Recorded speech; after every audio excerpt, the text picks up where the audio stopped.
आपका पहला प्रश्न है कि पृथ्वी की आंतरिक संरचना में लेहमैन असंबद्धता या लेहमैन डिस्कंटिन्यूटी किन दो परतों के मध्य पाई जाती है? तो ये जो है आपका ऊपरी कोर और निचली कोर के मध्य में मिलता है। यदि आप पृथ्वी की जो संरचना है यदि इसको देखें लेयर्स में बांटेंगे तो सबसे ऊपर आपकी क्रस्ट होती है, उसके बाद मेंटल होता है और सबसे नीचे आपका कोर होगा। ठीक है, तो देखिए ये तो आपका जो लेहमैन असंबद्धता है ये ऊपरी कोर और निचली कोर के मध्य का है। यदि आप क्रस्ट की बात करें तो ऊपरी क्रस्ट और निचली क्रस्ट के मध्य में कोनरॉड असंबद्धता होती है, डिसकंटिन्यूटी पाई जाती है, जबकि आपका ऊपरी मेंटल और कह सकते हैं क्रस्ट और मेंटल के मध्य मोहो असंबद्धता, और आपका ऊपरी मेंटल निचली मेंटल के मध्य में रैपिटी असंबद्धता, और मेंटल और कोर के मध्य गुटेनबर्ग असंबद्धता, और ऊपरी कोर और निचली कोर के मध्य लेहमैन, जो कि हमने प्रश्न में ही पूछा गया था, ये असंबद्धताएं पाई जाती हैं। आगे चलते हैं। निम्नलिखित में से कौन सा प्रसुप्त ज्वालामुखी या डोरमेंट वोल्केनो नहीं है? ठीक है, तो इसमें जो माउंट पोपा जो कि आपके म्यांमार में मिलती है या म्यांमार में स्थित है, यह एक शांत ज्वालामुखी है, न कि आपका प्रसुप्त ज्वालामुखी है। प्रसुप्त ज्वालामुखी क्या होता है कि ये कुछ समय तो शांत रहते हैं, फिर कभी भी ये इनका उद्गार इसमें विस्फोट हो सकता है। तो विसुबियस आपका इटली में है, फ्यूजियामा जापान में है, क्राकाटोवा टाओ ये इंडोनेशिया में है। ठीक है, तो ये आपके प्रसुप्त ज्वालामुखी हैं, जबकि भारत में एकमात्र जो प्रसुप्त ज्वालामुखी है कौन सा है? अंडमान निकोबार के नारकोंडम द्वीप पर स्थित है। आगे चलते हैं। पृथ्वी की क्रस्ट में सर्वाधिक मात्रा में मिलने वाला तत्व कौन सा है? क्रस्ट की बात किया जा रहा है तो इसमें ऑक्सीजन है।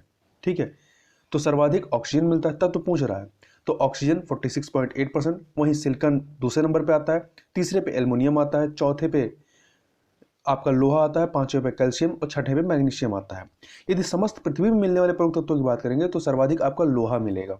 ठीक है, 35.5%, दूसरे पे ऑक्सीजन आ जाएगा। आगे चलते हैं। पृथ्वी के भूकंपीय छाया क्षेत्र शैडो जोन में कौन सी तरंग अभिलेखित रिकॉर्ड नहीं होती है? तो यहाँ ऑप्शन देखें तो इसमें आपके P और S दोनों तरंगें रिकॉर्ड नहीं होती हैं।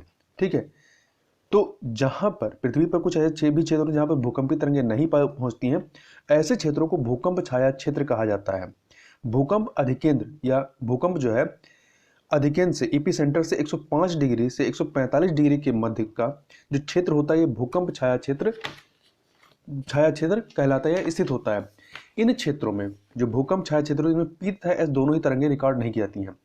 एपिसेंटर से 105 डिग्री तक P और S दोनों तरंगें रिकॉर्ड की जाती हैं, जबकि 145 डिग्री के बाद केवल P तरंगें ही रिकॉर्ड की जाती हैं, S तरंगें रिकॉर्ड नहीं होती हैं। आगे चलते हैं। सौर कलंक के संबंध में कौन सा कथन असत्य है? तो इसमें हमें असत्य कथन क्यों दिखना है? सौर कलंक लगभग 11.1 वर्ष के समयांतराल में प्रकट होते हैं, सही है। सौर कलंक का तापमान अपने समीप के स्थानों से 1500 डिग्री सेल्सियस कम होता है, ये भी सही है। सौर कलंकों के कारण पृथ्वी पर जलवायु की दिशाएं भी प्रभावित होती हैं, ये सभी चीजें सही है, इसमें कोई असत्य नहीं है, इसलिए डी ऑप्शन सही हो जाएगा। निम्नलिखित में से कौन सा वलित पर्वत फोल्ड माउंटेन नहीं है? तो इसमें आपका ब्लैक फॉरेस्ट जो है ये आपका फोल्ड माउंटेन या वलित पर्वत नहीं है, बल्कि यह ब्लॉक माउंटेन है। ठीक है, फोल्ड माउंटेन नहीं बल्कि ब्लॉक माउंटेन है, जिसका निर्माण धरातल में तनाव के कारण सतह के नीचे धंस जाने अथवा ऊपर उठ जाने की शक्तियों के द्वारा होता है। और वलित पर्वत क्या होता है? फोल्ड माउंटेन, इसमें पृथ्वी की आंतरिक शक्तियों के कारण चट्टानों में मोड़ अथवा वलन पड़ जाता है। ठीक है, और यह जो वलित पर्वत होते हैं विश्व में सर्वाधिक विकसित तथा सबसे ऊंचे पर्वत यही वलित पर्वत ही होते हैं। हिमालय आपका वलित पर्वत ही है, तो अपलेशियन, एटलस और आल्पस ये वलित पर्वत के उदाहरण है। आगे चलते हैं। अगला प्रश्न है, एक सेकंड। निम्नलिखित में से कौन सा मैदान नदी तंत्र द्वारा निर्मित नहीं किया जाता है? तो पटल विरूपणी मैदान जो है ये नदी तंत्र के द्वारा निरूपित नहीं किया जाता है, जबकि बाढ़ का मैदान, डेल्टा मैदान, गिरिपथ जलोढ़ मैदान ये सभी जो है नदी तंत्र द्वारा निर्मित किए जाते हैं। जो पटल विरूपणी मैदान है इसका निर्माण भूखंडों के उत्थान अथवा अवतलन के द्वारा होता है, जैसे संयुक्त राज्य अमेरिका का ग्रेट प्लेन्स, भारत का कोरोमंडल तट, उत्तरी सरकार तट। ठीक है, इसके अतिरिक्त जो गिरिपथ जलोढ़ मैदान है आपका डी ऑप्शन वाला का, इसका निर्माण अनेक जलोढ़ पंखों के मिलकर विस्तृत रूप में निर्मित होने से होता है, जैसे भाबर का मैदान है। पृथ्वी की आंतरिक संरचना के संबंध में कौन सा कथन सत्य है? तो देखिए इसमें कौन सा कथन सत्य है? इसमें जो सी ऑप्शन है, मेंटल के ऊपरी भाग को दुर्बलता मंडल या एस्थेनोस्फीयर कहा जाता है, ये सही है। जबकि पहला ऑप्शन देखिए, पृथ्वी की आंतरिक संरचना में आंतरिक कोर तरल अवस्था में विद्यमान होता नहीं। आंतरिक कोर जो होता है, आंतरिक कोर जो है ये ठोस अवस्था में, जबकि बाह्य कोर जो होता है वो तरल अवस्था में होता है। तो पहला इसलिए गलत होगा। दूसरा, महाद्वीपों की तुलना में महासागरों के नीचे क्रस्ट की मोटाई अधिक होती है, गलत है। महाद्वीपों के नीचे क्रस्ट की मोटाई जो होती है ये 30 किलोमीटर होती है, जबकि महासागरों के नीचे 5 किलोमीटर होती है। वहीं डी देखें, पृथ्वी के आंतरिक भाग में जाने पर तापमान में वृद्धि तथा घनत्व में कमी होती नहीं, दोनों में वृद्धि होती है, तापमान और घनत्व दोनों में वृद्धि होती है। अगला है रचनात्मक प्लेट किनारे, कंस्ट्रक्टिव प्लेट मार्जिन का सर्वोत्तम उदाहरण कौन सा है? तो देखिए इसमें आप डी वाला ऑप्शन देखिए, एक सेकंड, ये मध्य अटलांटिक जो कटक है ये इसके उदाहरण है। एक सेकंड, रचनात्मक प्लेट किनारे के, जो रचनात्मक प्लेट किनारे होते हैं इसमें प्लेट एक दूसरे से विपरीत दिशाओं में प्रसारित होती हैं, जिसमें नए पदार्थों का निर्माण होता है, जैसे कि मध्य अटलांटिक कटक है। अगला है क्वेश्चन नंबर 10 पे चलते हैं। निम्नलिखित में से, एक सेकंड, निम्नलिखित में से कौन सा अंतर्जात बल इंडोजेनिक फोर्स का उदाहरण नहीं है? तो अपक्षय होगा, अपर्दन होगा, ये बहिर्जात बल अर्थात आपके एक्सोजेनिक फोर्स के उदाहरण होते हैं। जबकि पर्वत निर्माणकारी बल, निमज्जन, भ्रसन जो है ये आपके अंतर्जात बल के उदाहरण हैं। निम्नलिखित में से कौन सी ज्वालामुखी स्थलाकृतिक नहीं है? तो ज्यूजेन जो है ये आपकी ज्वालामुखी स्थलाकृतिक नहीं है। ज्यूजेन जो है मरुस्थलीय क्षेत्रों में वायु के अपर्दन द्वारा निर्मित स्थलाकृति है। अगला है, निम्नलिखित में से कौन सा कायांतरित चट्टान मेटामॉर्फिक रॉक्स का उदाहरण है? तो जो नीस होता है ये आपका मेटामॉर्फिक रॉक का उदाहरण है, ठीक है। और जो कायांतरित चट्टानें होती हैं ये, इनमें जीवाश्म का अभाव होता है और साथ ही सर्वाधिक कठोर और इसमें दृढ़ता पाई जाती है। नीस जो है कायांतरित चट्टान है, जबकि ग्रेनाइट और बेसाल्ट जो है ये अग्नेय चट्टान है, जबकि चूना पत्थर अवसादी चट्टान है। पृथ्वी की उत्पत्ति की द्वैतवादी संकल्पना कौन सा सिद्धांत शामिल नहीं है? तो कांट की वायव्य राशि परिकल्पना जो है ये अद्वैतवादी संकल्पना है, मोनिस्टिक कॉन्सेप्ट है, जिसमें क्या होता है कि एक ही वस्तु या तारे को जिम्मेदार माना जाता है पृथ्वी की उत्पत्ति का। जबकि जो दूसरा होता है द्वैतवादी संकल्पना, ड्यूलिस्टिक कॉन्सेप्ट, इसके तहत आपका जेम्स जीन्स की ज्वारीय परिकल्पना है, चैम्बरलिन की ग्रहणाणु परिकल्पना है, ओटो सिम्ड की अंतर तारक धूल परिकल्पना है। निम्नलिखित में से कौन सा सुमेलित नहीं है? उपसौर 3 जनवरी को, जब 3 जनवरी उपसौर जो होता है जब आपका सूर्य और पृथ्वी के बीच सबसे निकट स्थित होती है। अपसौर सबसे दूरस्थ बिंदु पे दोनों होते हैं। 4 जुलाई, ओजोन समताप मंडल में जलवाष्प विषुवत रेखा से ध्रुवों की तरफ बढ़ता हुआ प्रतिशत नहीं, जलवाष्प का जो प्रतिशत है वो विषुवत रेखा से ध्रुवों की तरफ जाएंगे तो घटता है। तो यहां पर आपका डी वाला ऑप्शन सही नहीं है। यहां ध्यान रखिएगा, जलवाष्प वातावरण में ग्रीन हाउस प्रभाव उत्पन्न करने में योगदान देती है। निम्नलिखित में से कौन सा कथन असत्य है? तो देखिए, पृथ्वी के परिक्रमण के कारण ऋतु परिवर्तन की घटना होती है, सही है। पृथ्वी के परिभ्रमण रोटेशन के कारण दिन और रात होते हैं, तो दोनों ही कथन यहाँ पर आपके सही हैं। तो इनमें से कौन सा सत्य? उपयुक्त में से कोई असत्य नहीं है, डी ऑप्शन आपका सही हो जाएगा। 16 नंबर प्रश्न देखते हैं। 16 नंबर प्रश्न है, एक सेकंड, किन 2 ग्रहों के प्राकृतिक उपग्रह नहीं मिलते हैं? बुध और शुक्र के प्राकृतिक उपग्रह नहीं मिलते हैं, साथ ही बुध ग्रह का अपना वायुमंडल भी नहीं है। निम्नलिखित में से कौन सा कथन सत्य है? ग्लेशियर की उत्पत्ति का संबंध ज्वालामुखी क्रिया से बिल्कुल है। ग्लेशियर से लगातार गर्म जल तथा वाष्प निकलती है, तो लगातार नहीं निकलती है, रुक रुक कर निकलती है, इसलिए इसमें आपका केवल पहला वाला कथन सही है, दूसरा वाला सही नहीं है। आगे चलते हैं। निम्नलिखित में से कौन सी पेटी में विश्व के सर्वाधिक भूकंप आते हैं? तो ये आपके प्रशांत महासागरीय पेटी में जो है सर्वाधिक भूकंप आते हैं। पूरे धरती पर आने वाले सभी भूकंपों का 63% भूकंप जो है यहीं पर आते हैं। और यहाँ पर भूकंप के लिए जो दशाएं सुलभ हैं कौन कौन सी? जैसे कि सागर तथा स्थल का मिलन बिंदु है, नवीन वलित पर्वतों का क्षेत्र है, ज्वालामुखी क्षेत्र है, विनाशी प्लेट सीमाओं की उपस्थिति, ये सभी कारक ऐसे हैं जिसकी वजह से यहाँ भूकंप के लिए दशाएं उत्पन्न होती हैं। आगे चलते हैं क्वेश्चन नंबर 19। निम्नलिखित में से कौन सा अंतर पर्वतीय पठार इंटर मोनोटेन इंटर माउंटेन प्लेटू का उदाहरण है। तो इसमें जो आपका पेरू का पठार है, पेरू का पठार, इसके बाद कोलंबिया का पठार, तिब्बत का पठार, ये सभी जो है अंतर पर्वतीय पठार के उदाहरण हैं। आगे चलते हैं। पृथ्वी तथा अन्य सभी ग्रह सूर्य की परिक्रमा करते हैं, यह सिद्धांत देने वाले भूगोलवेत्ता कौन थे? कॉपरनिकस थे। इन्होंने बताया कि विश्व के केंद्र में सूर्य है, ना कि पृथ्वी, तथा पृथ्वी सहित अन्य ग्रह सभी ग्रह सूर्य की परिक्रमा करते हैं, जबकि टॉलमी ने बताया था कि पृथ्वी विश्व के केंद्र में है और सूर्य और अन्य ग्रह उसकी परिक्रमा करते हैं। केपलर ने बताया कि ग्रहों का पथ दीर्घवृत्तीय होता है। दक्षिण पश्चिम मानसून से जुड़े निम्नलिखित कथनों पर विचार कीजिए। पहला, दक्षिण पश्चिम मानसून के दौरान भारतीय उपमहाद्वीप पर निम्न वायुदाब का केंद्र का निर्माण होता है और उच्च वायुदाब का केंद्र हिंद महासागर पर स्थित होता है। सही है, एक सेकेंड। दूसरा, शरद ऋतु के विषुव के पश्चात सूर्य की स्थिति के कर्क रेखा के उत्तरी खिसकने के कारण ITCZ का विस्थापन उत्तर की ओर होता है, यह भी सही है। तीसरा, जुलाई में यह भारतीय उपमहाद्वीप में 20 से 25 डिग्री उत्तरी अक्षांश के निकट गंगा के मैदान के ऊपर स्थित होता है। इसे मानसून गर्त के रूप में भी जाना जाता है, यह भी सही है। चौथा, यह मानसून गर्त उत्तर और उत्तर पश्चिमी भारत पर तापीय निम्न वायुदाब क्षेत्र के विकास को प्रोत्साहित करता है, यह भी सही है। तो यहाँ पे चारों कथन सही है, डी ऑप्शन सही हो जाएगा। अगला है निम्नलिखित कथनों पर विचार कीजिए।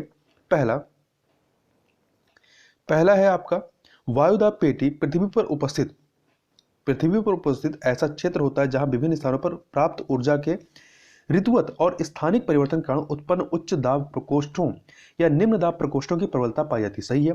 ये सूर्य की आभासी गति के साथ साथ दोलन करते हैं, ये भी सही है। उत्तरी गोलार्ध में ये शीत ऋतु में दक्षिण की ओर और ग्रीष्म ऋतु में उत्तर की ओर गति करते हैं।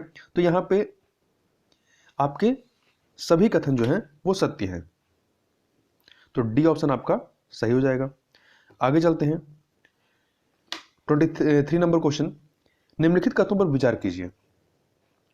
पछुआ पौने वेस्टर्लाइज उपोष्ण कटिबंधीय उच्च वायुदाब क्षेत्र से विषुवतीय निम्न वायुदाब क्षेत्र की ओर प्रवाहित होती हैं, जिसके फलस्वरूप वह विषुवत रेखा पर अभिसरित होती हैं। इसे अंतर उष्णकटिबंधीय अपसरण क्षेत्र ITCZ कहा जाता है। तो ये पछुआ पवन के संदर्भ में नहीं है, बल्कि ये पूर्वा या व्यापारिक पवनों के संदर्भ में है। तो पहला वाला आपका गलत है।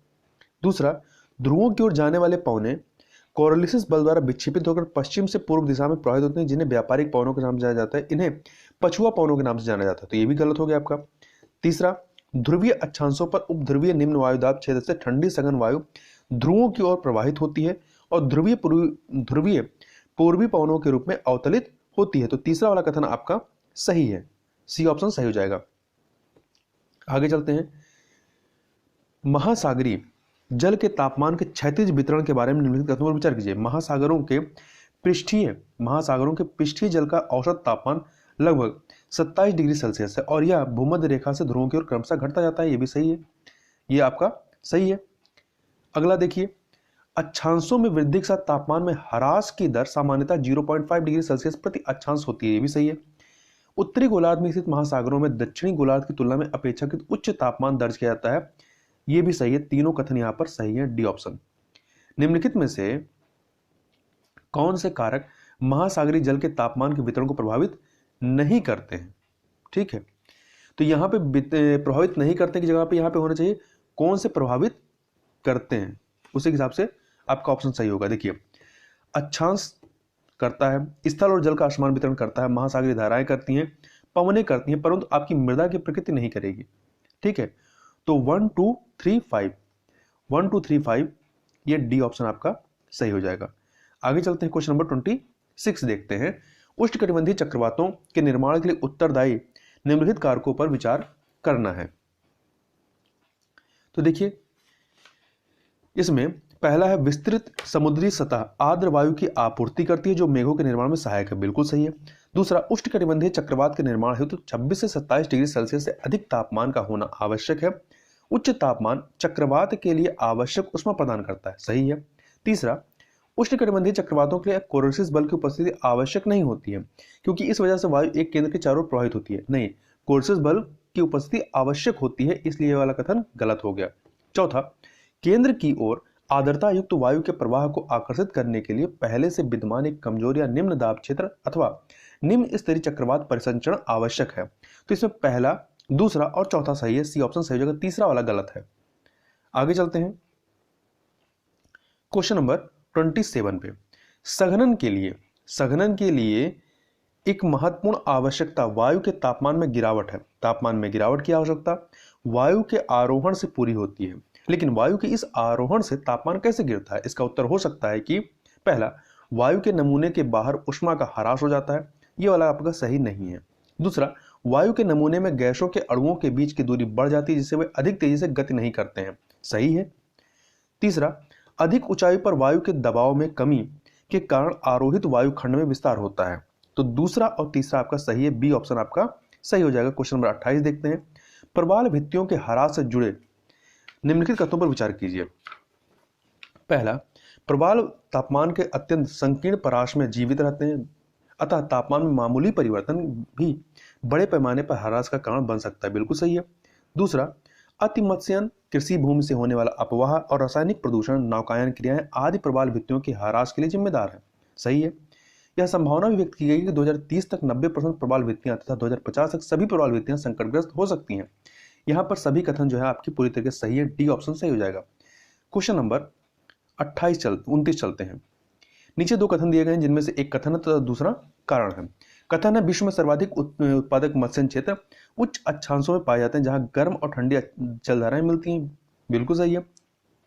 कारण, उत्तरी पश्चिमी प्रशांत क्षेत्र में जापान का तट, जहां ऊपरी प्रशांत महासागर क्षेत्र में ओयाशियो जो कि ठंडी जलधारा है और क्यूरोशियो गर्म जलधारा मिलती हैं। दो विपरीत प्रकृति की धाराओं के मिलने से धुंध वाले क्षेत्र का निर्माण होता है जो मत्स्य के लिए बढ़िया माना जाता है। तो यहाँ कथन कारण दोनों सही है और व्याख्या भी हो रही है, तो ए ऑप्शन आपका सही हो जाएगा। अगला है, सामान्य तौर पर निम्नलिखित में किस प्रकार की वायुराश नहीं पाई जाती है? तो ध्रुवीय आर्कटिक वायुराश नहीं पाई जाती है। आगे चलते हैं।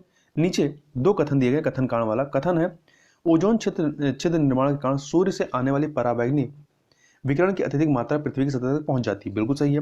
कारण, मानव निर्मित रसायनों जैसे CFC और ओजोन अवक्षयकारी पदार्थों ODS तथा जैसे कि क्लोरीन और ब्रोमाइन का अत्यधिक उपयोग विभिन्न व्यवसायों में किया जाता है, तो ये कारण है, ठीक है। तो यहाँ पे कथन कारण दोनों आपके सही हैं और आपकी व्याख्या भी हो रही है, तो इसलिए ए ऑप्शन यहाँ पर आपका सही हो जाएगा। क्वेश्चन नंबर 32 देखते हैं। महासागरीय तापन के प्रभाव को दूर करने के निम्नलिखित उपायों पर विचार कीजिए। आपदा पूर्वानुमान और प्रबंधन प्रणाली का विकास करना सही है। तटीय समुदायों का विनाश और क्षमता निर्माण करना सही है। समुद्री संरक्षित क्षेत्रों की स्थापना करना और अनुकूलन उपायों को अपनाया, जैसे कि अति मत्स्यन को सीमित करने हेतु सावधानी पूर्वक मत्स्यन सीमा निर्धारित करना, बिल्कुल सही है। रॉक पूल जैसी कृत्रिम संरचनाओं का निर्माण करना जो जीवों के लिए कृत्रिम सेरोगेट आवास के रूप में कार्य करती हैं, बिल्कुल सही है। यहाँ पे सभी कथन सही हैं, आपका डी ऑप्शन जो है वो सही हो जाएगा।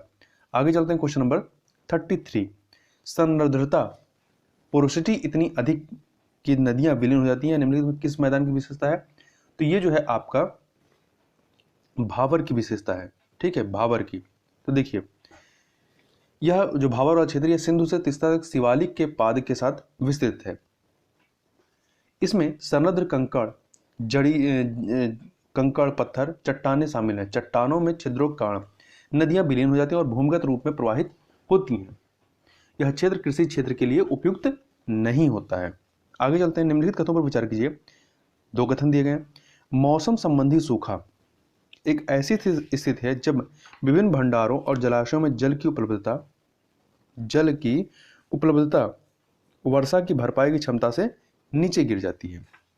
तो ये आपका कथन सही नहीं है मौसम संबंधी सूखा के संबंध में, ठीक है। दूसरा,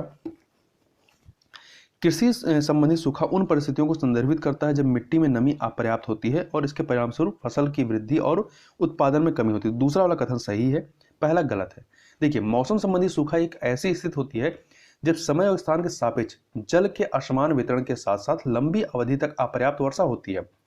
मौसम विभाग के अनुसार किसी क्षेत्र पर मौसम संबंधी सूखे को एक ऐसी स्थिति के रूप में परिभाषित किया जाता है जब क्षेत्र पर प्राप्त होने वाली मौसमी वर्षा उसके दीर्घकालिक औसत के 75% से कम हो। यदि वर्षा की कमी सामान्य से 26 से 50% तक कम होती है तो मध्यम सूखा, 50% से अधिक हो तो गंभीर सूखे के रूप में वर्गीकृत किया जाता है। आगे चलते हैं क्वेश्चन नंबर 35 पे। भारत में मैंग्रोव वन निम्नलिखित में से किन नदी किस नदी या किन नदियों के डेल्टा में पाए जाते हैं? तो महानदी में पाया जाता है, ठीक है, गोदावरी, कृष्णा, इन सभी नदियों में पाए के तट में पाया जाता है। तो डी ऑप्शन सही हो जाएगा। राष्ट्रीय मानसून मिशन NMM के बारे में निम्नलिखित कथनों पर विचार कीजिए। इसे वर्ष 2012 में पृथ्वी विज्ञान मंत्रालय द्वारा शुरू किया गया था, सही है। इसका उद्देश्य अलग अलग समय के पैमाने पर मानसूनी वर्षा के लिए एक अत्याधुनिक गतिशील भविष्यवाणी प्रणाली विकसित करना है, बिल्कुल सही है। इस मिशन का निष्पादन और समन्वय भारतीय उष्णकटिबंधीय मौसम विज्ञान संस्थान IITM पुणे द्वारा किया जाना है। यहाँ पे तीनों कथन सही है, इसलिए डी ऑप्शन सही हो जाएगा। आगे चलते हैं क्वेश्चन नंबर 37 पे। भारत की जलवायु निर्धारित करने वाले कारकों के बारे में निम्नलिखित कथनों पर विचार कीजिए। पहला, उत्तर भारत उच्च दैनिक और वार्षिक तापांतर के साथ चरम जलवायु का अनुभव करता है, बिल्कुल सही बात है। उत्तर में उदात हिमालय अपने विस्तार से उप महाद्वीप को ठंडी उत्तरी हवाओं से बचाता है, सही है। अल नीनो दक्षिणी दोलन ENSO के कारण भारत में अच्छी मानसून वर्षा होती नहीं, मानसून वर्षा में कमी दर्ज की जाती है। तो तीसरा वाला सही नहीं है, पहला दूसरा सही है, बी ऑप्शन आपका सही हो जाएगा। आगे चलते हैं, निम्नलिखित कारकों में से कौन से भारत की स्थानीय जलवायु में अंतर के लिए जिम्मेदार हैं? तो देखिए, वायु दाब व पवनों का पृथ्वी की सतह पर वितरण, सही है। वैश्विक मौसम को नियंत्रित करने वाले कारकों के कारण ऊपरी वायु परिसंचरण, सही है। विभिन्न वायु राशियों और जेट धाराओं का प्रवाह, ये भी सही है। गर्मी के दौरान पश्चिमी चक्रवातों का आना, तो पश्चिमी चक्रवात का आना गर्मियों के दौरान नहीं होता बल्कि सर्दियों के दौरान होता है। चौथा वाला आपका सही नहीं है। तो पहला दूसरा तीसरा सही है, चौथा आपका गलत है। पांचवा, भारत में दक्षिण पश्चिम मानसून अवधि के दौरान उष्णकटिबंधीय अवदाब, ये सही है। तो पहला दूसरा, एक सेकेंड, यहाँ पे आपको कौन सा गलत था? यहाँ पे चौथा गलत है ना। तो पहला दूसरा तीसरा सही है और पांचवा, तो इसलिए सी ऑप्शन आपका सही हो जाएगा। आगे चलते हैं 39 नंबर क्वेश्चन। भारत में कौन से स्थान पर्वतीय वर्षा प्राप्त करते हैं? कोंकण तट, ठीक है, शिवालिक के दक्षिणी ढलान और गारो खासी जयंतिया पहाड़ियों के पवन अभिमुख ढाल, ये तीनों के तीनों, इसलिए ए ऑप्शन सही हो जाएगा। आगे चलते हैं क्वेश्चन नंबर 40। पृथ्वी की सतह तक पहुंचने वाली सौर विकिरण की मात्रा एवं ऊर्जा में विभिन्नता के लिए उत्तरदायी कारक कौन से हैं? तो इसमें सूर्य किरणों का नतिकोण, पृथ्वी की भू आव आकृति है, वायुमंडल की पारदर्शिता, ढाल की स्थिति और तुंगता, ये सभी के सभी हैं। तो डी ऑप्शन आपका सही हो जाएगा। अगला है क्वेश्चन नंबर 41। सुमेलित कौन सा सुमेलित नहीं है? तो देखिए, कौन सा सुमेलित नहीं है? तो आपका डी वाला, ब्रिटेन में अपाचे जनजाति नहीं पाई जाती। अपाचे जनजाति संयुक्त राज्य अमेरिका में निवास करती हैं और ये उत्तरी अमेरिका की मूल जनजाति हैं। यह जनजाति मैक्सिको, टेक्सास में मुख्यतः निवास करती हैं। ये लोग आथाबास्काई भाषाएं बोलते हैं, जबकि फिलीपींस में एंटाज जनजाति, फ्रांस में ब्रिटेन, साइबेरिया में आपका यूकागीर जनजाति पाई जाती है। कौन सा सुमेलित है? कौन सा सुमेलित है? देखिए, हुमा स्थानांतरित कृषि जो है ये जावा और इंडोनेशिया में पाई जाती है, जबकि रोका ब्रिटेन में नहीं बल्कि ब्राजील में, और आपका रे जो है ये मैक्सिको में नहीं, रे जो है आपका, एक सेकेंड, रे मैक्सिको में नहीं बल्कि वियतनाम एवं लाओस में। तमराई जो है ये वेनेजुएला में नहीं बल्कि थाईलैंड में। इसमें कौन सा सुमेलित है? कौन सा सुमेलित है? तो देखिए, रोम नदी जो है, रोम जो शहर जो है ये टाइबर नदी के तट पर है, सही है। जबकि ओटावा जो है ये सेंट लॉरेंस नदी के तट पर है। बुडापेस्ट डेनुब नदी के तट पर, और पर्थ जो है ये श्वान नदी के तट पर है। अगला है सुमेलित कौन सा सुमेलित नहीं है? तो देखिए, इसमें जो सी वाला है हाइग्रोफाइट क्या होते हैं? यह अधिक आर्द्रता वाले क्षेत्रों में पाई जाने वाली वनस्पतियां होती हैं, ना कि जल की ऊपरी सतह पर उगने वाली वनस्पतियां। जबकि अन्य जो है सुमेलित हैं। मेसोफाइट शीतोष्ण कटिबंधीय टेका वनस्पति, लिथोफाइट कठोर चट्टानों पर उगने वाली वनस्पति, और डी है ट्रोपोफाइट उष्ण कटिबंधीय क्षेत्र में पाई जाने वाली वनस्पति। अगला है 45 नंबर क्वेश्चन। निम्नलिखित कथनों पर विचार कीजिए। राइन नदी को कोल नदी कहा जाता है क्योंकि इसमें इस नदी से होकर कोयले का जो है क्या कहते हैं परिवहन किया जाता है। दूसरा, सीन राइन एल्ब को विश्व का सर्वोत्तम परिवहन जाल वाला जलमार्ग माना जाता है, सही है। तीसरा, स्वेज नहर मार्ग के दक्षिणी भाग में मैजाला झील स्थित है, ये भी सही है। तो आपके यहाँ पे तीनों के तीनों कथन सही हैं, तो इसका डी ऑप्शन सही हो जाएगा। अगला है, दो सूचियां दी गई हैं, इन्हें सुमेलित करना है। दो सूचियां दी गई हैं, इन्हें सुमेलित करना। देखिए, कालाहारी मरुस्थल बुशमैन 2, आपका पेरू और ब्राजील में बोरो जनजाति 4 से, मध्य एशिया में खिरगिज जनजाति 1 से मिलाइए। मलेशिया में जो है शेमांग जनजाति पाई जाती है 3 से मिलाइए। तो 2413 होगा ना, 3 है ये, डी ऑप्शन। आगे चलते हैं, 2 सूचियां दी गई हैं, इन्हें सुमेलित करना है। देखिए मेरीकल्चर जो है समुद्री जीवों का उत्पादन 2 से मिलाइए। एपीकल्चर मधुमक्खी पालन 1 से मिलाइए। पीसीकल्चर व्यापारिक मछलियों का पालना 4 से। सिल्वीकल्चर वनों का संरक्षण एवं संवर्धन 3। तो 2143 तो इसमें देखिए कोई भी सुमेलित नहीं है, तो यहाँ पे आप 21 इसको 4 कर दीजिए, इसको 3 कर दीजिए, तो सी ऑप्शन सही हो जाएगा। अगला है चारमोजम या चारनोजम या काली मिट्टी संबंधित निम्न कथनों पर विचार कीजिए। इसमें ह्यूमस एवं कैल्शियम की मात्रा अधिक पाई जाती है, सही है, अधिक पाई जाती है। यह समशीतोष्ण क्षेत्रों में पाई जाती है, सही है। इसका विस्तार प्रेरी, पंपास, बेल्ट एवं स्टेपी क्षेत्रों में होती है। इसमें से कौन सा सत्य नहीं, तो इसमें सभी के सभी कथन सत्य हैं, तो डी ऑप्शन सही हो जाएगा। आगे चलते हैं, 2 सूचियां दी गई, इन्हें सुमेलित करना है। तो देखिए लॉरेन जो है आपका लॉरेन सार प्रदेश ये फ्रांस में, किनकी प्रदेश जापान में, केंटन प्रदेश चीन में, न्यू इंग्लैंड प्रदेश संयुक्त राज्य अमेरिका। तो 1 2 3 4 बी ऑप्शन सही हो जाएगा। आगे चलते हैं क्वेश्चन नंबर 50 पे, कौन सा सुमेलित नहीं है, कौन सा सुमेलित नहीं है ये बताना है। देखिए व्लादिवोस्टोक जो है यहाँ पे ये रूस में है, ये जलयान निर्माण के लिए प्रसिद्ध है, ना कि लौह इस्पात के लिए। जबकि अन्य बाकू अजरबैजान में है, तेल शोधन, मिलान इटली, रेशमी वस्त्र, डेट्रॉयट आपका संयुक्त राज्य अमेरिका, ऑटोमोबाइल्स। अगला है उत्तरी अटलांटिक समुद्री जलमार्ग संबंधी कथनों पर विचार कीजिए। यह विश्व का सबसे व्यस्त समुद्री जलमार्ग है, सही है। यह पश्चिमी यूरोप एवं उत्तरी अमेरिका को मिलाने वाला समुद्री जलमार्ग है, ये भी सही है। परंतु तीसरा वाला जो कथन है, इस जलमार्ग पर स्थित प्रमुख पत्तन अदन, मोंटेवीडियो, ब्यूनस आयर्स एवं सैन फ्रांसिस्को, ये सही नहीं है। तो पहला और दूसरा ही सही है, सी ऑप्शन आपका सही हो जाएगा। इस जलमार्ग पर जो महत्वपूर्ण पत्तन है वो लंदन है, लिवरपूल है, हैम्बर्ग है, ग्लासगो है, रॉटरडम है, न्यूयॉर्क है, बोस्टन है, फिलाडेल्फिया है और मॉन्ट्रियल है। आगे चलते हैं क्वेश्चन नंबर 52 पर। ये है यहाँ पे 2 सूचियां हैं, इन्हें सुमेलित करना। देखिए रबड़ फसल और उत्पत्ति स्थान, रबड़ की उत्पत्ति कहाँ से होती है, दक्षिण अमेरिका के अमेजान बेसिन में, तो 1 हो गया। कहवा इथोपिया में, मक्का आपका मैक्सिको में है, 4। गेहूं कहाँ है, फिलीपींस में, फिलीपींस नहीं, फिलिस्तीन में, तो ये आपका 3 हो गया। तो 1 2 4 3 आपका डी ऑप्शन सही हो जाएगा। अगला है कौन सा सुमेलित नहीं है, खनिज और भंडार में शीर्ष। मैग्नीज के भंडार में शीर्ष पे कौन है, चीन नहीं है बल्कि दक्षिण अफ्रीका है। चीन जो है आपका इसके उत्पादन में शीर्ष पर है मैग्नीज के, जबकि स्वर्ण के भंडार में ऑस्ट्रेलिया है, चांदी के भंडार में पेरू, तांबा के भंडार में चिली है।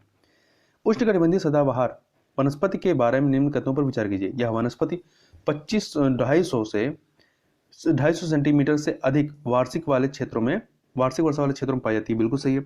इस प्रकार की वनस्पति में पाए जाने वाले वृक्षों की लकड़ियां कठोर होती हैं, जिसका व्यवसायिक के कारण उनका वाणिज्यिक महत्व अधिक नहीं होता। यहाँ पे दोनों कथन सही है, तो डी ऑप्शन आपका सही हो जाएगा। आगे चलते हैं, कौन सा सुमेलित नहीं है, धातु और अयस्क। तो इसमें देखिए जो डी वाला ऑप्शन है, चांदी पिग्माइट जो अयस्क होता है ये किसका होता है, अभ्रक का होता है, ना कि चांदी का। चांदी के अभ्रक में अर्जेंटा, पाइजाराइट ये आते हैं, जबकि जस्ता का अयस्क कैलेमिन है, सीसा का गैलेना है और तांबा का जेल्कोपायराइट और एल्युमिनियम का बॉक्साइट होता है। अगला है निम्न कथनों पर विचार कीजिए। भारत की मानक समय रेखा 82 डिग्री 30 मिनट पूर्वी देशांतर रेखा है। यह प्रयागराज के नैनी से होकर गुजरती, सही है। यह भारत के कुल 5 राज्यों से, 8 राज्यों से नहीं बल्कि 5 राज्यों से होकर गुजरती है, तो पहला और दूसरा कथन सही है, तीसरा वाला सही नहीं है। अब 5 राज्य कौन से हैं याद रखिएगा, उत्तर प्रदेश, मध्य प्रदेश, छत्तीसगढ़, उड़ीसा और आंध्र प्रदेश। आगे चलते हैं क्वेश्चन नंबर 57 पे। भारत का औसत समुद्र तल मापा जाता है कहां से, चेन्नई तट से मापा जाता है।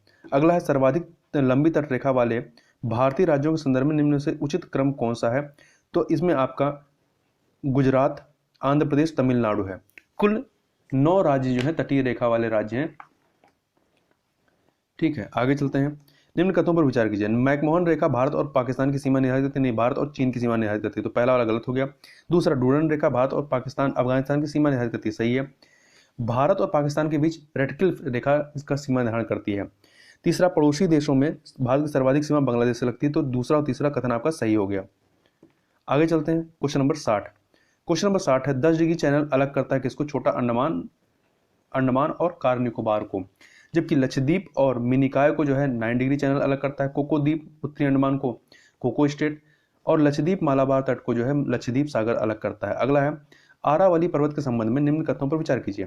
पहला, यह एक अवशिष्ट पर्वत है, सही है। दिल्ली के निकट इसे रायसीना पहाड़ी कहा जाता है, ये भी सही है। इसका सर्वोच्च शिखर गुरु शिखर है, ये भी सही है। तीनों कथन सही है, डी ऑप्शन सही हो जाएगा। निम्न में से कौन सा दर्रा मुंबई को पुणे से जोड़ता है? भोर घाट जोड़ता है। कौन सा जोड़ता है? आपका भोर घाट जो है ये जोड़ता है मुंबई को पुणे से, जबकि थाल घाट जो है नासिक से मुंबई को जोड़ता है। आपका पाल घाट जो है ये चेन्नई को कोच्चि से, और सेनकोट्टा जो है ये त्रिवेंद्रपुरम को मदुरै से जोड़ता है। देखिए, इसका यदि क्रम लगाना होगा तो सबसे उत्तर में आपका भोर होगा, भोर, थाल, पाल और फिर सेनकोट्टा आएगा। आगे चलते हैं, क्वेश्चन नंबर 63। मालवा का पठार के संबंध में कौन सा कथन सत्य नहीं है? कौन सा कथन सत्य नहीं है? तो यह आरावली और बिंद श्रृंखलाओं के बीच से सही है। यह लावा निर्मित पठार है, ये भी सही है। यह लाल मिट्टी के लिए प्रसिद्ध नहीं है, काली मिट्टी के लिए प्रसिद्ध है, ठीक है, लाल मिट्टी नहीं है, तो सी ऑप्शन सही नहीं है। डी, यहाँ भारत को सर्वाधिक गली अपरदन मिलता है, ये सही है। अगला है, निम्न कथनों पर विचार कीजिए। बांगर प्रदेशों में प्रतिवर्ष बाढ़ का पानी पहुंच जाता नहीं, बांगर प्रदेशों में नहीं पहुंचता, ठीक है, खादर प्रदेशों में पहुंचता है, और खादर प्रदेश भूमिगत जल के उत्तम संग्राहक है, सही है। दूसरा वाला कथन सही है, पहला गलत है। आगे चलते हैं, 65 नंबर क्वेश्चन। पाताल तोड़ कुएं अधिकांशतः पाए जाते हैं, कहां पाए जाते हैं? तो ये तराई क्षेत्र में पाए जाते हैं। तराई क्षेत्र भावर के दक्षिण में होते हैं, जहां भावर क्षेत्र में नदियां लुप्त होती हैं, और जहां भावर क्षेत्र में लुप्त होती हैं और तराई क्षेत्र में ये पुनः प्रकट होती हैं। आगे चलते हैं क्वेश्चन नंबर 66 पे। निम्न में से कौन सी पूर्ववर्ती नदी का एक उदाहरण है? तो जो आपकी सतलज है ये पूर्ववर्ती नदी का उदाहरण है। देखिए, पूर्ववर्ती नदी होती कैसी हैं? कौन सी हैं? ऐसी नदियां जो अपने मार्ग में किसी पर्वत के उत्थान के दौरान उसे काट कर गहरे खड्ड बनाते हुए बहती है, इसे पूर्ववर्ती नदी कहा जाता है। जैसे आपका गंगा हो गई, आपकी यमुना हो, हिमालय की जो अधिकांश नदियां हैं वो आपकी पूर्ववर्ती नदियों के तहत ही आती हैं। किशन गंगा निम्न से किसी सहायक है? तो किशन गंगा जो है ये आपकी झेलम की सहायक है, और झेलम जो है आपकी चिनाब की सहायक है। पिंडार और अलकनंदा नदियों का संगम कहलाता है, क्या कहलाता है? तो इनका संगम जो है कर्णप्रयाग कहलाता है। पिंडार और अलकनंदा नदियों का संगम कर्णप्रयाग कहलाता है, जबकि देवप्रयाग जो है ये भागीरथी और अलकनंदा का संगम कहलाता है, और आपका रुद्रप्रयाग जो है ये मंदाकिनी और अलकनंदा का, विष्णुप्रयाग धौली गंगा और अलकनंदा का। निम्न में से यमुना की कौन सी सहायक नदी इसके दाहिने तट से मिलती है? तो केन जो है इसके दाहिने तट से मिलती है, जबकि हिंडन, टोंस और रिहंद जो है बाएं तट से मिलने वाली सहायक नदियां हैं। आगे चलते हैं, 70 नंबर क्वेश्चन। निम्न में से कौन सी ब्रह्मपुत्र की सहायक नदी नहीं है? तो महानंदा ये गंगा की सहायक नदी, जबकि लोहित, धनश्री, मानस ये ब्रह्मपुत्र की सहायक नदियां हैं। निम्नलिखित में से कौन सा ऐसे कारक भारतीय जलवायु को प्रभावित करते हैं? तो एल नीनो, पश्चिमी जलधाराएं, तिब्बत के पठार, ये सभी के सभी प्रभावित करती हैं, तो डी ऑप्शन उपयुक्त सभी। भारत के किन क्षेत्रों में 200 सेंटीमीटर उससे अधिक वर्षा होती है? तो आपका पश्चिमी घाट हो गया, उत्तर पूर्व के उप हिमालय क्षेत्र हो गए, मेघालय की पहाड़ियां हो गई, कोरोमंडल तट नहीं है, तो 134 एक सेकेंड, बी ऑप्शन सही हो जाएगा आपका। अगला है, भारत में द्वितीय सर्वाधिक विस्तार वाली मृदा कौन सी है? तो आपकी ये पहले पे जलोढ़ मृदा है, दूसरे पे लाल मृदा है, और ये कुल जो है 18.6% क्षेत्र पर फैला हुआ है। अगला है, निम्नलिखित में से कौन लवण युक्त मृदा में प्रमुखता से पाए जाते हैं? तो इसमें देखिए कौन से पाए जाते हैं, इसमें आपका सोडियम सल्फेट, कैल्शियम, मैग्नीशियम, ठीक है, सोडियम, पोटेशियम और मैग्नीशियम का अनुपात इसमें अधिक होता है। तो पहला, दूसरा, तीसरा, बी ऑप्शन जो है आपका सही हो जाएगा। आगे चलते हैं, निम्नलिखित युग्मों पर विचार कीजिए, चट्टान के प्रकार और उदाहरण। देखिए इसमें कौन सा सही, कौन सुमेलित है? देखिए, अग्नेय में ग्रेनाइट, बेसाल्ट, डोलोमाइट। देखिए ग्रेनाइट, बेसाल्ट तो अग्नेय चट्टान है, परंतु डोलोमाइट जो है, डोलोमाइट ये आपका औषधि चट्टान है, तो पहला वाला गलत हो गया। जबकि औषधि चट्टानों में बलुआ पत्थर, सेल और आपके चर्ड ये आते हैं। कायंत्रित में आपका स्लेट, सिस्ट और नीश आते हैं। तो दूसरा तीसरा सही है, पहला वाला गलत है, बी ऑप्शन सही हो जाएगा। आगे चलते हैं क्वेश्चन नंबर 76, क्वार्जाइट निम्नलिखित में से किसका कायांतरण है? तो ये जो है क्वार्जाइट बलुआ पत्थर का, किसका है? बलुआ पत्थर का, सी ऑप्शन। अगला, निम्नलिखित में से किस पौधे की पत्तियों का उपयोग रेशम कीटों के पालन के लिए नहीं किया जाता है? सागौन की पत्तियों का, जबकि शहतूत, अरंडी, बांज या ओक आदि पौधों की पत्तियों का प्रयोग इसके लिए किया जाता है। हिमालय पर्वतीय क्षेत्र में बुग्याल शब्द किसको निरूपित करता है? तो ऑप्शन देखिए पहले, यह जो है ऊंचाई पर स्थित घास के मैदान को निरूपित करता है। ठीक है, एक सेकेंड। और ये आपके बुग्याल कहाँ पाए जाते हैं? उत्तराखंड में, विशेषता उत्तराखंड हिमालय में पाए जाते हैं। निम्नलिखित में से कौन सी हिमालयी वनस्पति जातियां 1800 से 2600 मीटर की ऊंचाई पर के बीच पाई जाती हैं? तो ये देवदार है। स्प्रूस जो है 2225 से 30,078 मीटर की ऊंचाई पर। भारत को कितने भूकंपीय क्षेत्रों में विभाजित किया गया है? कुल 4 भूकंपीय क्षेत्रों में विभाजित किया गया है, 4 जोन में, जोन 2, जोन 3, जोन 4, जोन 5। अगला है भारतीय क्षेत्रीय तूफानों के संदर्भ में निम्नलिखित कथनों में से कौन सा या से सही है? देखिए, लू उत्तरी मैदान में बहने वाली गर्म, शुष्क और उत्पीड़क हवाएं, सही है। नॉर्वेस्टर पश्चिम बंगाल में दोपहर के समय उठने वाला भयंकर तूफान है। तो ये दोपहर के समय नहीं, ये पश्चिम बंगाल और असम में आता है, और ये शाम के समय, दोपहर के समय नहीं बल्कि शाम के समय। तो दूसरा वाला कथन गलत हो गया, पहला सही है। अगला देखें, इसमें ब्लॉसम शावर असम में जूट की खेती के लिए उपयोगी है, नहीं। तो ये ब्लॉसम शावर जो है ये आपका, या चेरी ब्लॉसम शावर केरल और आसपास के क्षेत्रों में काफी या कहवा के फूलों के खिलने में मदद करते हैं। तो इसमें आपका केवल पहला वाला कथन ही सही है, दूसरा तीसरा सही नहीं है। तो ए ऑप्शन सही हो जाएगा। आगे चलते हैं, आगे देखते हैं हरियाणा में क्षेत्र विस्तार के संदर्भ में निम्नलिखित सिंचाई नहरों में से कौन सी एक सर्वाधिक महत्वपूर्ण है? तो पश्चिमी यमुना नहर ये सर्वाधिक महत्वपूर्ण है, जिसका निर्माण तुगलक वंश के शासक फिरोज शाह तुगलक ने करवाया था। आगे चलते हैं, निम्नलिखित युगों में से कौन सुमेलित है? देखिए, इडुक्की आपका केरल में है, ये आपका सुमेलित नहीं है क्योंकि ये उसमें शक्ति संयंत्र नहीं है, बल्कि ये जल विद्युत परियोजना है यहाँ पर। ठीक है, तो पहला वाला आपका गलत हो गया। दूसरा, सबरीगिरी जल विद्युत परियोजना, ये आपका केरल में पंपा नदी पर है, पंपा नदी द्वारा यहाँ पे जलापूर्ति की जाती है इस जलाशय में, तो ये आपका सही है। तीसरा, घाट प्रवाह सिंचाई परियोजना, ये भी सही है। घाट प्रवाह कहाँ पे है? कर्नाटक में, और घाट प्रवाह नदी पर। रामगंगा बहुउद्देशीय परियोजना ये उत्तराखंड की, ये भी सुमेलित है। तो पहला, तीसरा, चौथा ये सही है। पहला, एक सेकेंड, इसमें आपका पहला नहीं सही, दूसरा तीसरा चौथा सही है।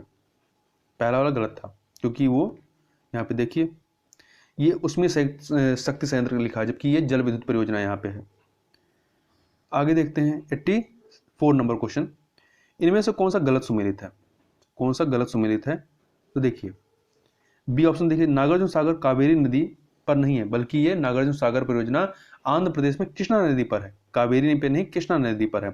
दामोदर घाटी पश्चिम बंगाल और झारखंड, इंदिरा गांधी नहर पंजाब से शुरू होकर थार पाकिस्तान तक, हीराकुंड उड़ीसा की महानदी पर है। कृष्णा नदी पर निम्नलिखित में कौन सी बांध निर्मित किया गया है? इस पे श्री सैलम बांध निर्मित किया गया है। इसके अतिरिक्त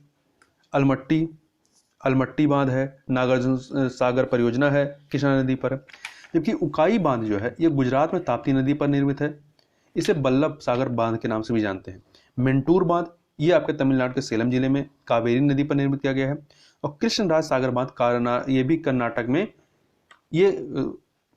कावेरी नदी पर बनाया गया है। अगला, निम्नलिखित में से कौन सी मृदा स्वतः जुताई के कारण के गुण को प्रदर्शित करती है? तो यह है आपकी काली मृदा। कार्तिक मास की उष्मा का संबंध किससे है? तो कार्तिक मास की उष्मा का संबंध जो है मानसून के निवर्तन से है। किससे है? मानसून के निवर्तन से। एशिया महाद्वीप में मानसूनी जलवायु पाई जाती है, मुख्यतः पाई जाती है कहाँ पे? दक्षिण एशिया और दक्षिण पूर्व एशिया में। तो पहला और तीसरा सही है। आगे देखते हैं पश्चिमी विक्षोभ के संदर्भ में, पश्चिमी विक्षोभ कैस्पियन सागर में उत्पन्न होती नहीं, भूमध्य सागर में उत्पन्न होती है। तो पहला वाला कथन आपका गलत हो गया। दूसरा देखते हैं, भारत में इनका प्रवेश पश्चिमी जेट प्रवाह द्वारा होता है, ये सही है। तो दूसरा वाला कथन सही है, पहला वाला गलत है। और ये सर्दी के ऋतुओं में आता है। चाय, जूट और चावल की खेती के लिए उपयुक्त काल बैसाखी निम्नलिखित में किसका स्थानीय नाम है? तो ये नार्वेस्टर का, जो कि असम और पश्चिम बंगाल में ये पाई जाती है। निम्न कथनों पर विचार कीजिए। भारत में प्रथम जल विद्युत संयंत्र 1897 में दार्जिलिंग में स्थापित किया गया था, सही है। जल विद्युत विकास के लिए राष्ट्रीय जल विद्युत निगम की स्थापना 1975 में की गई, ये भी सही है। दोनों कथन यहाँ पर सही हैं, सी ऑप्शन सही हो जाएगा। आगे चलते हैं। निम्न कथनों पर विचार कीजिए। पहला है, तापीय विद्युत का उत्पादन कोयला, डीजल तथा प्राकृतिक गैस से किया जाता है, सही है। रिहन, चिल्ला, माता टीला आदि उत्तर प्रदेश की तापीय विद्युत परियोजना नहीं, तापीय विद्युत परियोजना नहीं है, बल्कि जल विद्युत परियोजना है। तो कौन सा असत्य है? दूसरा वाला असत्य है। निम्न में से कौन सा सुमिलित नहीं है? परियोजनाएं और जिला, परियोजनाएं और जिला। तो देखिए, सिंगरौली सोनभद्र, दादरी गाजियाबाद नहीं है, बल्कि गौतम बुद्ध नगर में है। दादरी गौतम बुद्ध नगर, ऊंचाहार रायबरेली, टांडा अंबेडकर नगर। अगला है, निम्न से कौन सा कथन असत्य है? भारत में परमाणु शक्ति के जनक डॉक्टर होमी जहांगीर भाभा को माना जाता है, बिल्कुल सही है। भाभा के निर्देशन में परमाणु ऊर्जा आयोग की स्थापना 1948 में की गई, ये भी सही है। परमाणु ऊर्जा संस्थान ट्राम्बे में स्थित है, ये भी सही है। परंतु डी वाला, भारत में प्रथम परमाणु शक्ति केंद्र तारापुर कनाडा के सहयोग से स्थापित किए गए थे, ये महाराष्ट्र के तारापुर में संयुक्त राज्य अमेरिका के सहयोग से स्थापित किया गया था। जबकि जो राजस्थान का रावत भाटा परमाणु शक्ति केंद्र है, इसकी स्थापना कनाडा की सहायता से किया गया है। तो यहाँ पे डी ऑप्शन जो है आपका असत्य है। आगे चलते हैं, 95 नंबर क्वेश्चन देखते हैं। पवन ऊर्जा के उत्पादन करने वाले राज्यों का सही क्रम बढ़ते से घटते में। तो इसमें आपका कौन सा है? तमिलनाडु, गुजरात, महाराष्ट्र, कर्नाटक, राजस्थान। तमिलनाडु, गुजरात, महाराष्ट्र, कर्नाटक, राजस्थान। अगला है, निम्न कथनों पर विचार कीजिए। स्वतंत्रता के पश्चात देश की प्रथम औद्योगिक क्रांति 1948 में लाई गई, सही है। देश की प्रथम औद्योगिक नीति की घोषणा तत्कालीन केंद्रीय मंत्री डॉक्टर श्यामा प्रसाद मुखर्जी के द्वारा की गई थी। दोनों कथन यहाँ पर सही हैं, तो डी ऑप्शन आपका सही हो जाएगा। निम्न में से कौन सा सुमिलित नहीं है? तो देखिए, सूती वस्त्र का उत्पादन 1818 में होता है, कागज का 1932 में, जूट का 1855 में, जबकि सीमेंट का ये है 1840 नहीं बल्कि 1904 है। और इसकी पहली फैक्ट्री 1904 में चेन्नई में स्थापित की गई थी। जबकि सूती वस्त्र वाला जो है, इसकी प्रथम फैक्ट्री 1818 में कोलकाता के फोर्ट ग्लोस्टर में, जबकि कागज उद्योग 1832 में पश्चिम बंगाल के श्रीरामपुर में स्थापित की गई थी। आगे चलते हैं, 98 नंबर क्वेश्चन। देश का प्रथम सुपर फास्फेट संयंत्र रानीपेट में स्थापित किया गया। रानीपेट किस राज्य में स्थित है? तो ये आपका तमिलनाडु में स्थित है। कहाँ पे? तमिलनाडु में 1906 में स्थापित किया गया था। निम्न में से कौन सुमिलित नहीं है? श्रमिक संगठन और उसकी स्थापना। All India trade union Congress 1920, Indian national trade union Congress 1947, भारतीय मजदूर संघ 1955, केंद्रीय भारतीय श्रमिक संघ 1975 का नहीं है बल्कि ये 1970 का है, और ये CPIM के द्वारा इसको स्थापित किया गया है। निम्न कथनों पर विचार कीजिए। भारत रेशम की सभी 5 ज्ञात वाणिज्यिक किस्मों का उत्पादन करने वाला एकमात्र देश है, बिल्कुल सही है। और भारत चीन के बाद विश्व का द्वितीय बृहत्तम रेशम उत्पादक देश है। यहाँ पर 5 जो किस्म है, महलवारी, ट्रॉफिक लटसर, ओक्टसर है, इरी और मूंगा। दूसरा, मूंगा रेशम की जरूरत भारत आयात करके पूरी करता है, गलत है, क्योंकि मूंगा के उत्पादन में भारत का एकाधिकार है, मूंगा रेशम के उत्पादन में। तो कौन सा गलत है? इसमें दूसरा वाला कथन आपका गलत है, बी ऑप्शन। आगे चलते हैं, 101 नंबर क्वेश्चन देखते हैं। निम्न में से कौन सा कथन असत्य है? राष्ट्रीय राजमार्गों के निर्माण तथा रखरखाव की जिम्मेदारी भारत सरकार की, बिल्कुल सही। इसका नियंत्रण केंद्रीय लोक निर्माण विभाग के द्वारा किया जाता है, ये भी सही है। भारत में लोक निर्माण विभाग की स्थापना सर्वप्रथम गवर्नर जनरल लॉर्ड डलहौजी के काल में हुआ था, ये भी सही है। देश में राष्ट्रीय राजमार्गों की लंबाई सर्वाधिक उत्तर प्रदेश में, ये गलत है क्योंकि महाराष्ट्र में है। निम्न कथनों पर विचार कीजिए। प्रधानमंत्री ग्राम सड़क योजना सन 2000 में शुरू की गई, सही है। यह योजना 100% केंद्र प्रायोजित योजना है, सही है। इस योजना का उद्देश्य सभी पात्र संपर्क रहित ग्रामीण बस्तियों को हर मौसम में संपर्क सुविधा उपलब्ध कराना है, ये भी सही है। तीनों कथन यहाँ पर सही है, सी ऑप्शन सही हो जाएगा। आगे चलते हैं, निम्न में से कौन सा सुमेलित नहीं है? रेलवे जोन और मुख्यालय। देखिए, मध्य रेलवे जोन मुंबई है, दक्षिण रेलवे चेन्नई है, उत्तर रेलवे कानपुर नहीं बल्कि दिल्ली है। उत्तर रेलवे कानपुर नहीं बल्कि दिल्ली है, तो सी वाला ऑप्शन सुमेलित नहीं है। पूर्वोत्तर रेलवे गोरखपुर। आगे चलते हैं। निम्न कथनों में से कौन सा कथन असत्य है? यहाँ पे थोड़ा सा प्रिंट जो है सही नहीं है, पर मैं बोल रहा हूँ सुन लीजिएगा।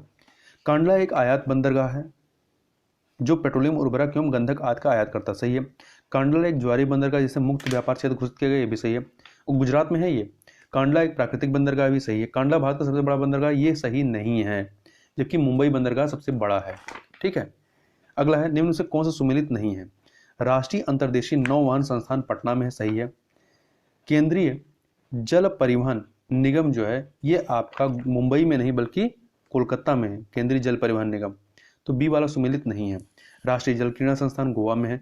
अंतर्देशीय जलमार्ग निगम नोएडा में है। निम्न पर विचार कीजिए। नगदी फसलों को इसलिए उगाया जाता है ताकि उससे बिक्री कर तुरंत मुद्रा प्राप्त की जा सके, सही है। जूट, कपास, तंबाकू, गन्ना आदि नगदी फसलें हैं। कपास एक रबी की फसल है, तो दूसरा वाला कथन तो आपका सही है। ठीक है। और तीसरा, कपास एक रबी की फसल है, ये भी सही है। तीनों कथन यहाँ पर सही है। डी ऑप्शन सही हो जाएगा। निम्न कथनों में से कौन सा कथन असत्य है? कौन सा कथन असत्य है? रबी की फसल अक्टूबर नवंबर में बोई जाती है, अप्रैल मई में काट ली जाती है, सही है। जायद की फसल मार्च में बोई जाती है, जून में काट ली जाती है, ये भी सही है। खरीफ की फसल को वर्षा काल की फसलें कहते हैं, ये भी सही है। अलसी, सरसों, चना आदि खरीफ की फसलें, ये गलत है, क्योंकि अलसी, सरसों, चना, मटर, गेहूं, जौ ये सभी रबी फसलें हैं। अगला है, निम्न कथनों में से कौन सा कथन असत्य है? हरित क्रांति का प्रभाव मुख्यतः गेहूं और कुछ सीमा तक धान की फसल पर दिखाई पड़ता, सही है। हरित क्रांति की सफलता का मुख्य कारण अधिक मात्रा में बीजों का उपयोग किया जाता है, यह कथन आपका गलत है, क्योंकि इसका प्रमुख कारण जो था अधिक उपज देने वाली किस्मों का प्रयोग करना था। सी, भारत में हरित क्रांति शब्द के संज्ञा प्रध्यायक डॉक्टर विलियम गार्ड थे, सही है। हरित क्रांति का प्रभाव संपूर्ण भारत में नहीं था, यह भी सही है। अगला है, निम्न में कौन सुमेलित नहीं है? पीली क्रांति खाद्य तेल, गोल क्रांति आलू उत्पादन, नीली क्रांति मत्स्य उत्पादन, सुनहरी क्रांति पेट्रोलियम उत्पादन संबंधित नहीं बल्कि बागवानी उत्पादन में समग्र वृद्धि से, विशेषकर सेब उत्पादन से, तो डी वाला सही नहीं है। कमन, बिंगा, धाबी किस राज्य की स्थानांतरित खेती है? उड़ीसा की। ओजोन परत से संबंधित गलत कथन की पहचान कीजिए। भारत में त्रिवेंद्रम में ओजोन परत की मोटाई सर्वाधिक एवं दिल्ली में सबसे कम है, नहीं। जम्मू कश्मीर में सर्वाधिक और त्रिवेंद्रम में सबसे कम है, तो पहला वाला कथन आपका सही नहीं है। अगला, ओजोन की मात्रा सुबह 8 बजे से बढ़ना एवं शाम 6 बजे से घटना प्रारंभ होती है। सी, ओजोन नापने की इकाई डाप्सन है। और डी, ओजोन परत को सर्वाधिक नुकसान क्लोरोफ्लोरोकार्बन करती है, ये सही है। निम्नलिखित में से कौन शीत निद्रा या शीत निष्क्रियता की स्थिति में जाने वाली प्राणी है? तो इसमें से गौरैया हटा दीजिए, गौरैया को हटा दीजिए, बाकी भालू, क्रिंदक, चमगादड़, मूषक ये सभी हैं, तो 3 और जिसमें नहीं हो 1 2 4 5 सही है, सी ऑप्शन। निम्नलिखित में से वह जैविक संबंध कौन सा है जिसमें एक जीव लाभान्वित होता है जबकि दूसरा अप्रभावित रहता है? तो यह है आपका सहभोजिता। ठीक है। अब आगे चलते हैं। अगला प्रश्न है, इनमें से कौन से समिति ने किसी भी जाति या समुदाय को अनुसूचित जनजाति में शामिल करने वाले मानक निर्धारित किए थे? तो ये थी चंदा समिति। कौन सी थी? चंदा समिति 1960 में ये गठित की गई थी और इसने अनुसूचित जनजाति के लिए 5 मानक निर्धारित किए थे जिनके आधार पर किसी जाति को अनुसूचित जनजाति के तहत लिया जाता है। पहला है भौगोलिक एकाकीपन, दूसरा विशिष्ट संस्कृति, तीसरा आदिम जाति के लक्षण, चौथा पिछड़ापन, पांचवा संकुचित स्वभाव शामिल है। तो यहाँ पर बी ऑप्शन सही हो जाएगा। भारत के प्रमुख जनजातियों के गलत युग्म की पहचान कीजिए, कौन सा इसमें गलत है? देखिए इसमें डी ऑप्शन देखिए, असुर जनजाति तमिलनाडु की नहीं बल्कि झारखंड की है, जबकि अन्य जो है मारिया मध्य प्रदेश छत्तीसगढ़, शासी राजस्थान का भरतपुर, राजी उत्तराखंड, ये सही है। अगला है भारतीय जैव विविधता संरक्षण की दृष्टि से लाए गए प्रमुख अधिनियम के गलत युग्म की पहचान कीजिए। इसमें डी वाला देखिए, मत्स्य अधिनियम 1997 का नहीं है बल्कि ये 1897 का है। ठीक है, 1897, जबकि अन्य सही हैं। भारतीय वन अधिनियम 1927, prevention of cruelty to animals act 1960 का है, खनन एवं खनिज विकास अधिनियम 1957 का है। आगे चलते हैं, 117 नंबर क्वेश्चन को देखते हैं। गलत युग्म बताइए, जो गलत है उसे हमें ढूंढना है। तो इसमें आप देखिए सी ऑप्शन, केंद्रीय नारियल अनुसंधान संस्थान ये कोट्टायम में नहीं है बल्कि कासरगोड में है। कहाँ पे? कासरगोड में। अन्य जो है ये वाला आपका सुमेलित नहीं है। अग्नि राष्ट्रीय प्रतिरोधक विज्ञान संस्थान नई दिल्ली, केंद्रीय भवन निर्माण अनुसंधान संस्थान रुड़की, प्लाज्मा अनुसंधान संस्थान गांधीनगर। अगला है गलत युग्म को बताइए। केंद्रीय मृदा लवणता अनुसंधान संस्थान कहाँ पे है? ये करनाल में है, सही है। राष्ट्रीय याक अनुसंधान केंद्र केमंग में है। राष्ट्रीय नींबू वर्गीय अनुसंधान केंद्र नागपुर में है। केंद्रीय अंतःस्थलीय मत्स्यिकी अनुसंधान केंद्र ये कोलकाता में नहीं है बल्कि पश्चिम बंगाल के बैरकपुर में है। तो डी वाला सुमेलित नहीं है। निम्नलिखित में परितंत्र इकोसिस्टम की उत्पादकता को प्रभावित करने वाले कारक कौन से? सूर्यताप है, सही है। वर्षा की मात्रा, जलवायु, मिट्टी की प्रकृति, ये सभी के सभी हैं। तो डी ऑप्शन आपका सही हो जाएगा। अगला 120 नंबर क्वेश्चन, निम्नलिखित में कौन सुमेलित नहीं है? वन्य जीव संरक्षण अधिनियम 1972 का है। पर्यावरण संरक्षण अधिनियम 1983 का नहीं है बल्कि ये 1986 का है, 1986 का। तो बी वाला सुमेलित नहीं है। वन संरक्षण अधिनियम 1980 का है। जैव विविधता अधिनियम 2002 का है। ठीक है, आगे चलते हैं। हॉर्न ऑफ अफ्रीका के अंग कौन से हैं? इसमें आपका सोमालिया, इथोपिया, जिबूती और इसके अतिरिक्त इरिट्रिया भी शामिल है। और ये अफ्रीका के उत्तर पूर्वी भाग में स्थित भौगोलिक क्षेत्र है। इसका आकार सिंह के जैसा, इसलिए इसे हॉर्न ऑफ अफ्रीका कहते हैं। शू नहर अवस्थित है किसके मध्य में? तो शू नहर जो है सुपिरियर झील और हुरोन झील के मध्य में स्थित है। आगे चलते हैं। 123 नंबर क्वेश्चन, जास पठार किसके भंडार के लिए प्रसिद्ध है? जास पठार आपका कहाँ पे है? अफ्रीका में है। और ये टिन के भंडार के लिए प्रसिद्ध है। ऑस्ट्रेलिया का कालगुरली एवं कुलगार्डी शहर किसके उत्पादन के लिए प्रसिद्ध है? सोना के लिए। लौ आयस के लिए कौन सा है यहाँ का? ऑस्ट्रेलिया का पिलबारा क्षेत्र। जापान का सबसे बड़ा द्वीप कौन सा है? होन्शु। होन्शु जो है सबसे बड़ा है। फिर होन्शु के बाद होकाइडो है, फिर क्यूशु है, शिकाकू है। यदि आप उत्तर से दक्षिण क्रम देखेंगे तो सबसे पहले आपका होकाइडो आता है, फिर होन्शु आएगा, फिर शिकाकू, फिर क्यूशु आएगा। आगे चलते हैं। निम्नलिखित में से सही सुमेलित कौन सा नहीं है? कौन सा सुमेलित नहीं? देखिए, पिरनीज पर्वत स्पेन एवं फ्रांस की सीमा, जूरा पर्वत इराक एवं स्विट्जरलैंड की सीमा। तो आप ऑप्शन पढ़ के ही समझ सकते हो। इराक कहाँ है? आपका एशिया में है, और स्विट्जरलैंड आपका यूरोप में है। ठीक है, तो ये सुमेलित नहीं है। वाजिस पर्वत फ्रांस एवं जर्मनी की सीमा, आल्पस पर्वत फ्रांस एवं इटली की सीमा पर, जबकि जूरा पर्वत जो है फ्रांस और स्विट्जरलैंड की सीमा बनाता है, और जूरा पर्वत से ही राइन नदी निकलती है। आगे चलते हैं।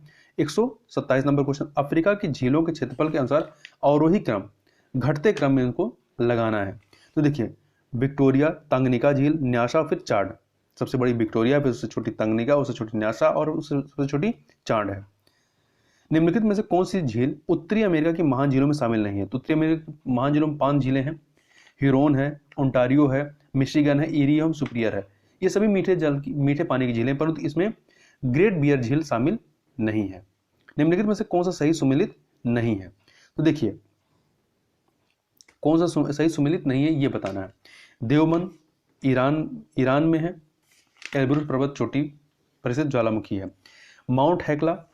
माउंट हेकला जो है आपका म्यांमार में नहीं है बल्कि ये कहां पर है? आइसलैंड में। माउंट कैमरून अफ्रीका में, अफ्रीका का एकमात्र सक्रिय ज्वालामुखी है। विशुवियस इटली में। आगे चलते हैं। निम्नलिखित में सही सुमेलित कौन सा है? कौन सा इसमें सही सुमेलित है? तो देखिए, रब अल खली ये सऊदी अरब में है। दस्तर कबीर ईरान में। ग्रेट सैंडी ये ऑस्ट्रेलिया में। ये आपका सुमेलित है। ठीक है, जबकि तकला मकान तुर्कमेनिस्तान नहीं बल्कि चीन है। निम्नलिखित पर विचार कीजिए। उत्तर प्रदेश, मध्य प्रदेश, त्रिपुरा, महाराष्ट्र उपयुक्त में से किन राज्यों से होकर कर्क रेखा गुजरती है? तो मध्य प्रदेश और त्रिपुरा 2 और 3। देखिए, कुल 8 राज्यों से होकर के कर्क रेखा गुजरती है, जिसमें आपका